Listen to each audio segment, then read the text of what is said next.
என்னம்மா பண்ற? இன்னைக்கு வெளியில போற வேலை இருந்ததுமா. காலைல பால் காய்ச்சாத மறந்து போயிட்டேன். அதனால வந்து இப்ப பால் காய்ச்சி ஆற வைக்கிறேன். தயிர் கிடையாது, உர போடுறதுக்காக. தயிர் எப்படிமா உர போடுவ? வெயில் காலத்துல இருந்தா பால் சில்லுன்னு இருந்தது உரம் ஊற்றணும்.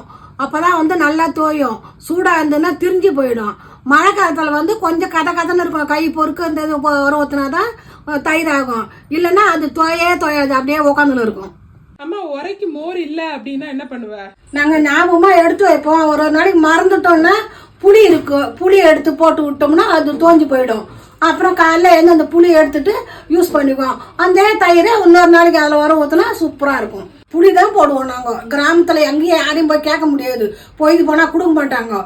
அதனால என்ன பண்ணுறது, மறந்துட்டேன்னு சொல்லிட்டு புளி உருட்டி போட்டுருவோம். அது தோஞ்சிடும். இந்த டேஸ்ட் வருமா அதுல புளி வரும், போட்டா? கண்டிப்பாக வரும். சரிம்மா.